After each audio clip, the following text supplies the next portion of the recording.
Hey everybody, and welcome to the FFL Solidity team call. Today is May 18th of 23. So we are going into May week 4 of 4. So this is our final week, our final turn in. So if you have any pending business, anybody that you need to, rewrite due to a decline, now is the time to get back with that family, get back in front of that family, or get back in front of that insurance company and get the answer to the questions that they need. So guys, June will be a 5-week turn in. With that being said, we want to think of June. We'll start on May 25th. So next week at this time, it will officially be the first day of June, which again will be a 5-week turn in. So super excited for that. But let's crush this last week of May. A lot of you guys are going out, you're making changes, you're plugging in, you're doing all the right things, and seeing that show up in terms of numbers has been absolutely amazing. But really what I'm going to hit on today, it's an open-ended call, meaning like at any point, just like always, feel free to unmute yourself. Q&A, anything that you guys really want to hit on. But really what I'm going to mainly be talking about today, outside of that, is just going to be efficiency in terms of activity. Whether you're in the field, you're telesales, and I know that it looks different for different types of models. But at the same time, guys, we want to remember that just because, for example, you're doing telesales and somebody who's in home said, make 300 dials a dial session, like that does not work. Like Heather Robeson will be the first person to tell you that if you're making 300 dials 2 times a week, you are going to fail in the telesales department, right? So essentially expectations for the phones. Now, being in this business for the better half of 7 years has helped me understand truly that I believe that there's 3 main things that help an agent be successful. The first thing is going to be their lead flow. Without lead flow in this business, we're dead in the business, right?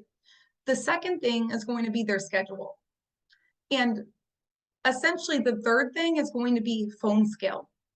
Now, sometimes folks get everyone panics, right? It's like, oh, phone skill, like the phones are so hard. And here's the thing, guys, like, do I love the phones? Well, hey, I love the phones because the phones have helped me help a lot of families and provide for my own. But do I love picking the phone up and, having John, not be having his greatest day and tell me to fly a kite? Of course I don't.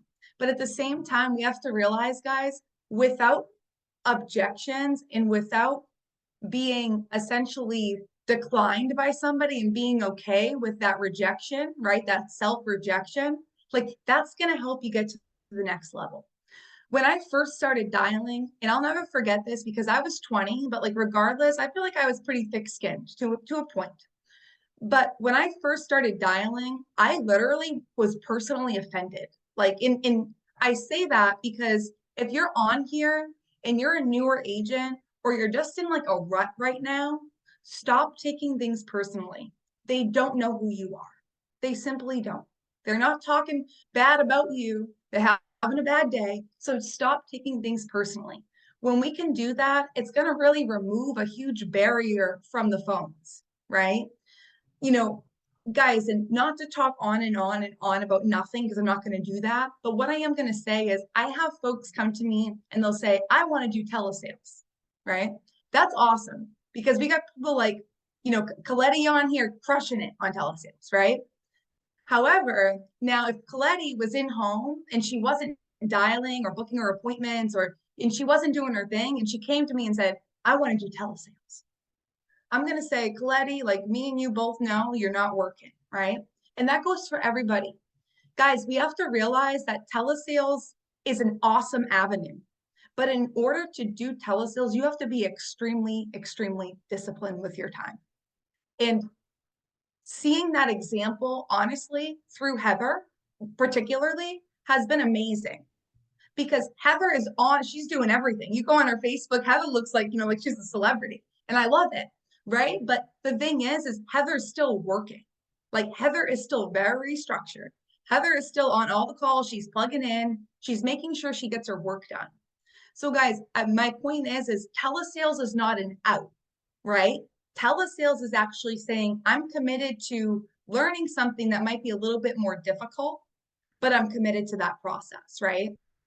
And Heather's a prime example, again, of somebody who is extremely committed to that process and is now reaping the rewards every day. Like, Heather, you could pick the phone up right now and you could help somebody with insurance, like no problem, wherever you are. Is that fair? And it's, Yeah, and I actually want to pause here for a second, if you don't mind, yeah, and tell everybody that I don't have a choice to going home because I want to be at home with my family. So I don't have a choice, and I never have made it a choice for myself. So you have to make that mental decision if you want to do it. Am I always working? Okay, there are times I take off. I don't want you to think that, oh, she's always working. I mean, I have worked from pools, I've worked from closets, I've worked from bathrooms, I've worked from wherever, but I do work a lot. And I make sure that my family is the key there too, Marysa.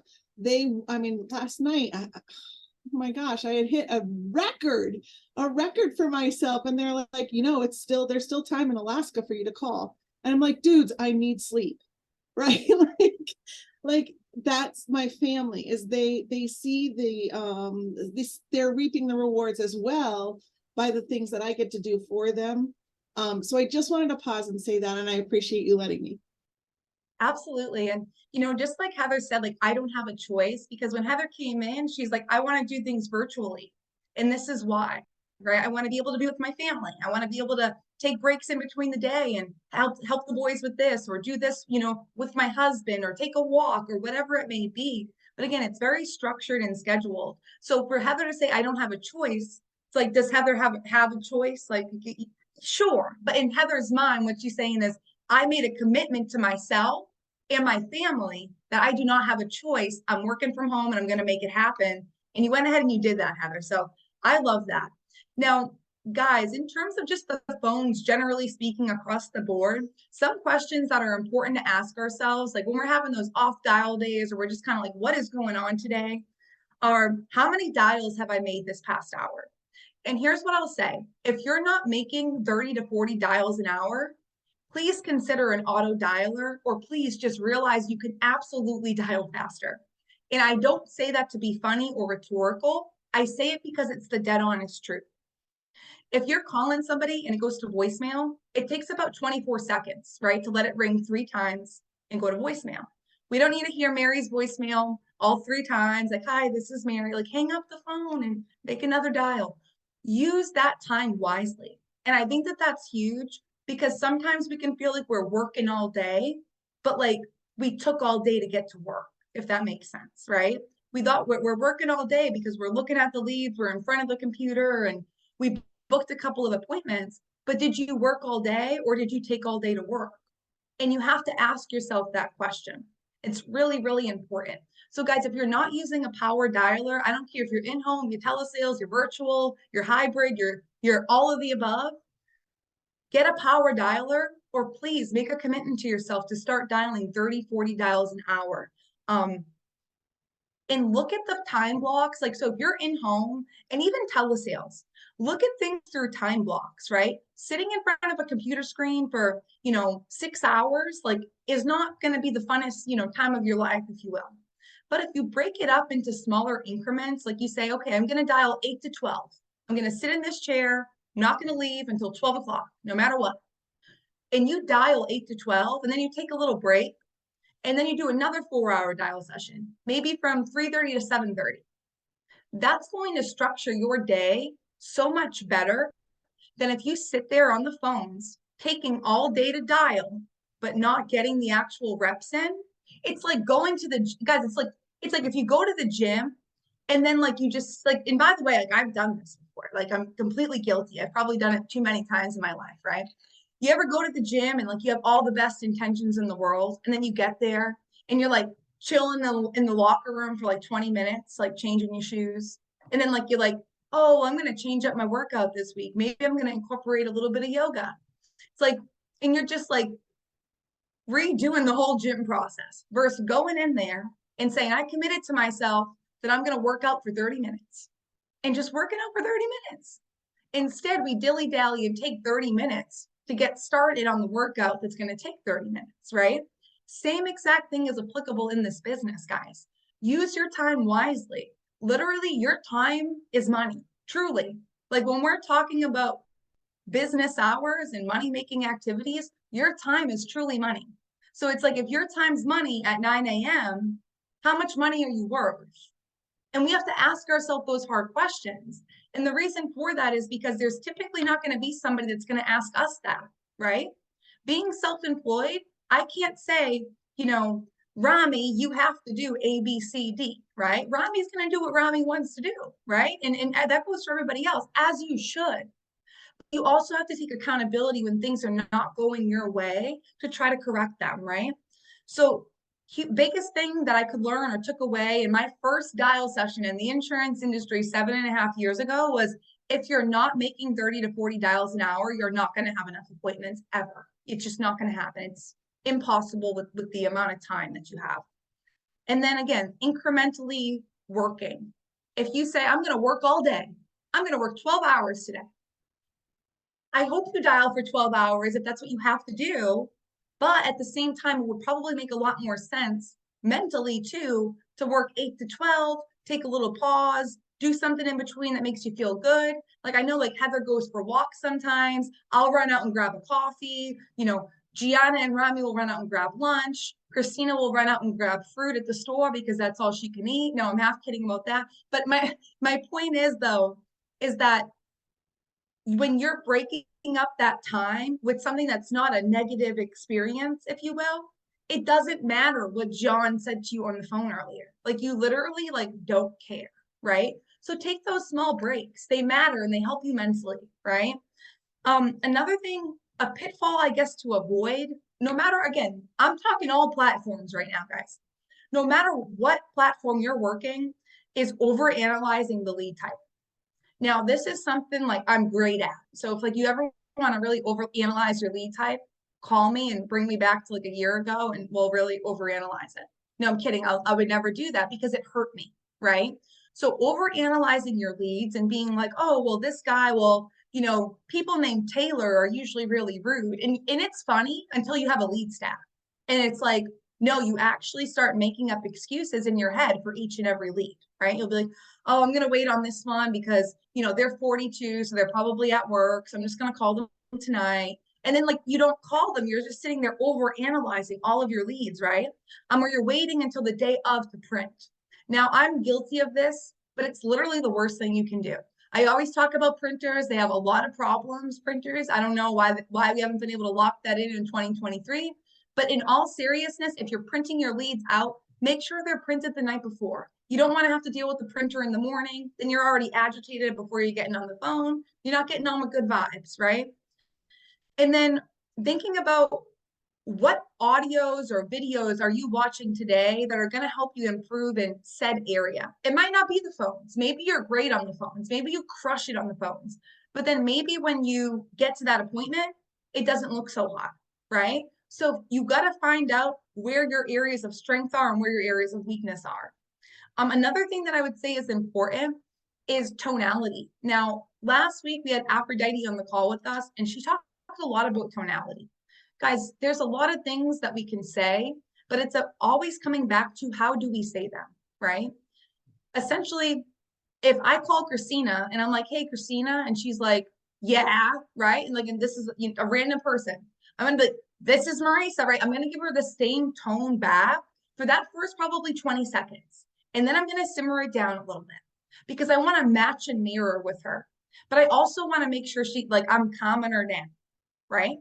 So essentially looking at it like long game, right? And matching and mirroring is huge. Tonality is huge. If somebody's completely different than you and you're on the phone with them, just trying to be get them to talk really low and slow, and they're up here, it's going to be hard for you guys to resonate, talk, have a productive conversation. So just tonality is huge. And also knowing your metrics. Now, this is something that is very, very important. When you're dialing leads, maybe that are a year old versus leads that are a month old, we're going to have different results on them, right? So if we know our ratios, right? If we know, okay, if I grab 100 3-month internet leads out of the ILC and I talk to 10 of them, 5 of them are going to be receptive. The other 5 are going to tell me that they didn't fill it out, to fly a kite, and to never call them again. We want to know our metrics. So if you're working a particular lead type, use your dial tracker as a tool to track the actual metrics of what is going on. And it's easy to beat ourselves up when we're saying like, oh, I dialed and I talked to 30 people and I only have 3 appointments. Well, if you're dialing aged mortgage protection that are a year old and you talk to 30 people and book 3 appointments, that's not bad. It's actually pretty good, right? So versus if you had 10 brand new mortgage leads, right? And you booked 1 out of the 10 you spoke to, like we might say, hey, like, let's talk a little bit about that script, right? So the expectation of how many people are you booking out of a lead type. Now, am I a big believer that aged leads you can pull appointments out of? 100%. I know it, I see it, I live it every day. But you're going to have a higher activity that's required of you. So understanding the lead type that you have and the metrics behind it of how many people do I need to talk to book an appointment? Because sometimes when we're going 1 for 10, we're like, oh, like I'm awful on the phone. I should just hang the phone up now and I should just like never get back on it again. That's probably not the case, right? Like the case is probably just that we need to let the numbers play themselves out. We need higher activity. If you're buying leads that cost $1 versus you're buying leads that cost $70, of course that $70 lead should have a higher conversion rate versus the $1.50 lead, right? You guys following me? So track that metric. It's going to make it a lot easier to be unemotional about what's going on and to be able to look just at strictly numbers, right? And I think that really helped me out a lot. When I first started working aged FEX and aged mortgage, I remember calling my upline and being like, honestly, like I just, I can't, like I'm really awful on the phone. Like, will you listen to me? Because I'm going 1 for 4. And he's like, you're going 1 for 4, like keep going, right? But I had this expectation that I was supposed to book everybody. Nobody books everybody. Nobody, not even Sean Mike. All right. So just keep that in mind. It's going to provide emotional stability to you as you're going through your day. And then also just like your posture and mindset, right? Is your mindset, I need to make money? Or is your mindset, I really want to help these people and I'd love to make some money too, right? Like which way does it go? Because I know when I came into the business, like I wasn't over here like, oh, like I just have all this money to spend. And no, but I got my leads, right? I got them in my hands. I called a lot of people, by the way. My first dial day at Family First Life, I made over 600 dials manually, okay? I booked 12 appointments off really old mortgage leads. And was I proud of myself? No, I thought I should have booked way more. But now in hindsight, was that the right emotional thought process? Absolutely not, right? Because my posture was saying, I'm not enough. And my mind, then it tells my mindset, I'm not enough. It's like, I am enough. I booked 12 appointments. I made 600 dials. Like, we're cruising, right? So as long as you put the activity guys in, you're gonna win. But pay attention to your posture. Pay attention to if you start having an attitude with everybody you talk to, right? Like because we all have those days, like we all have those kinds of days, and that's nothing to be ashamed of. And then another thing I always like to point out that somebody once said to me is, if you treat people like objects, you're going to get objections. And I actually really liked that because it resonates like with what we do. If you treat people like objects, you're going to get objections. Like 150% you're going to get objections. If people don't feel like you care about them, they're not going to give you all their personal information.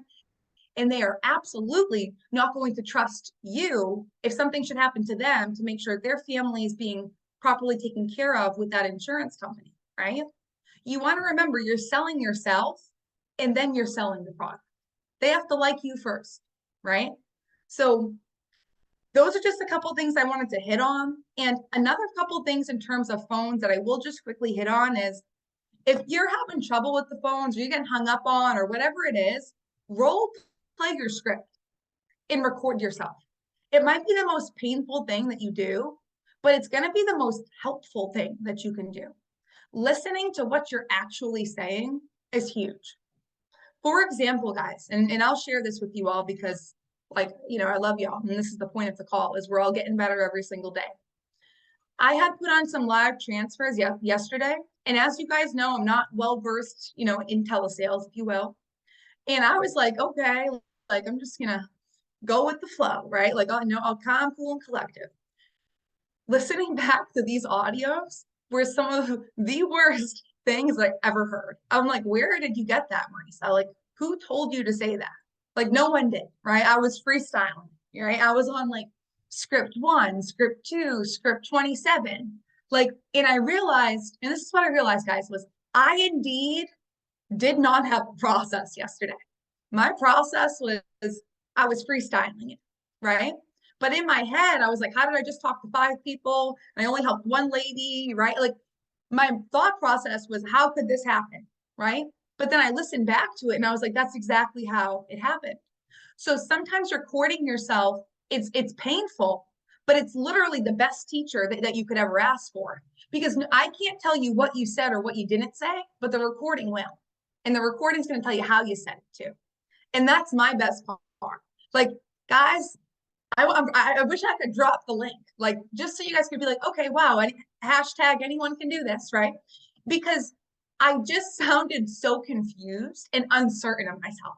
So listening back to that, I was like, okay, I'm never going to sound like that on a telesale ever again, because I sounded like I wasn't sure, like they weren't sure, like, are we even doing an application? I think I said something like at the beginning, like, I work with every company in the state of Texas. Like, okay, like pause, like, you know what I mean? So I had to bring it down a notch is my point. But I also had to realize where were the places I needed to correct. Because was everything I said wrong? No. But were a lot of things I said could be said better? 100%. So doing a self audit is huge. Record yourself, whether that be on the phone. I sometimes will record myself in the home, not because I'm going to go share it with anybody, but because I want to, like, make sure that what I'm saying is what I think I'm saying, right? In terms of how do I sound? Because, it goes back to, it's not what it is, it's what it does. It's not what you say, it's how you say it, right? So I think it's really important. Record yourself at every opportunity you have the chance to, because another thing that's honestly a blessing is being able to look back 6 months, a year later, and be able to be like, haha, remember when I used to say that? Like, that's funny because now I'm way better, right? Because I leveled up, right? And that's the amazing part about recording yourself. So if you don't record yourself or you never have, do it and do yourself a favor and listen back to it. If you want to share it with your upline or your mentor to help work on it, absolutely. But here's what else I'll say about that. It's your job to go through that audio. It's also your mentor's job, if they said they'll help you out with that, to go through it with you. But at the same time, nobody can really tell you where you need to correct it. Because if you think that what you're saying is what you're supposed to be saying, you're going to continue to say it. So it's almost like we need to self-define our errors, right? We have to accept them. And like, we all have errors. If somebody recorded my in-home, I'm not perfect, right? Like, no one's perfect. Like, so we just want to remember that. So record yourself. I empower you. There's also this, there's an app called Tape a Call. If you ever want to record yourself, you're able to do it that way. Also on a lot of the power dialers, they're recorded, which is great. Couple other things I want to hit on in terms of just phones, is the death pause. Now, what do I mean by the death pause? Christina, can you role play with me real quick? Yeah. All right, so I'm just gonna role play a quick script, like a mortgage lead, just for simplistic reasons. Okay. And I'm gonna talk about the death pause. All right, so ring ring. Hello, Hi, Christina. this is Christina. This is Marysa, just getting back to you in regards to the mortgage on 123 Main Street in Malden with Quicken Loans. And Christine, I'm getting back to you about that form you filled out and sent back regarding the mortgage protection coverage. You remember that, right? Yeah, I remember. Okay. So my job's just to verify that basic information just so we can work up the best options for you, okay? Okay, Now, Christina, you put down here that you're 27 years old, is that right? that's correct. And you're not a smoker? No, I Okay, don't, no smoking? no. Any major health concerns at this time? No, nothing major. All right, and Christina, catch me off guard, ask me a question. All right, great to hear, no major health concerns, all right. And then most importantly, Christina, when you filled this form out, Where who are were you you looking? calling from? Are you from my bank? No, so I don't work for Quicken Loans. I Oh, work with you the work company. for. So I work with a company called Family First Life, and essentially we work in between the lenders and about 80 or so different companies that offer these types of plans, okay? So Christina, my job is just to get the information out to you. Christina, interject one more time. It just takes I don't about 50, understand. So like, what is your job? so Why are so you my job, so about my my mortgage job if you're not from my bank? Yes, so my job is it's just to get the information out, Christina. You're on 123 Main Street. She would have already hung up on me, guys. Yeah. You see though, but it's because I paused and I was uncertain. When I answered her question with certainty and just popped back on the script, she was cooling, right? She was chilling. But then once I got off the script and wasn't able to get back onto it, she's like, basically wants nothing to do with me, right? She's like, you're not from the bank. Like, no one's from the bank, guys, by the way. Like, no one's from, if they said that to your client, they definitely lied. So with that, with that being said, my point is that or that pause, just try to input something there. Like, that's exactly why I'm calling, or like that's me and Christina's go-to line. That's exactly why I'm calling. And they could literally say like, you know, exactly what Christina just said, and she would be like, that's exactly why I'm calling. Versus if we pause right there and she says like, who are you calling from? You call me, and I'm like, that's a death pause, meaning that we just lost the appointment. It's a burnt lead. They don't like you. Just put it to the side and go to the next one, right? So realizing if you're doing that death pause at any point in that script, A, you're not in control, but B, you're also probably going to lose that appointment. Also acknowledging to people that say like they don't remember, it might have been a little while back. Guys, I'll even say that if the lead's like 3 weeks old, just because that way I can tell them they came across my desk as last resolution, right? So just acknowledging it might have been a while back. If you're working age leads, hey, this is Marysa giving you a call back about that form you filled out online regarding the life insurance. It was a little while back. We're just quite a bit behind. Boom, boom, boom. You're going right into it. So acknowledging the fact that, because I'll have agents say to me all the time, like, well, this person told me that they filled that out like a year ago. Okay, I hear you. But if I filled something out a year ago and I still need it, I'm gonna listen, right? And I've got that before too, like, oh, well, I filled that a long time ago. Click. And it's gonna happen. But it's like it's approach it on the front end, that proactive versus the reactive, right? Um, and then also one thing I like to do if you are local to the appointment is give them an identifier that that you're local to them, right? Like I'm just the local field underwriter here in Suffolk County. I work out of the Chelmsford office here in Mass. If they have me out in Suffolk County, something along those lines is going to help them realize you are a real person, right? And you're resonating with them. So that's huge. And then of course, locking down your appointment, whether you're in home, you're telesales setting appointments, making sure that appointment is locked down is huge. You can set an appointment. If they don't show up for it, doesn't really matter.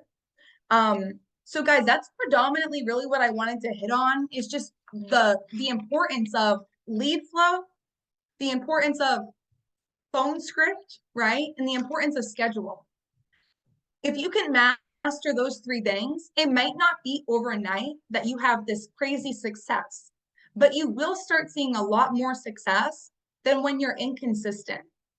And guys, I've been the agent. Like I was the agent that was inconsistent, that was in the office on Monday, wasn't there on Thursday, was, doing my own thing the following week, and if that's what you want out of the opportunity, awesome.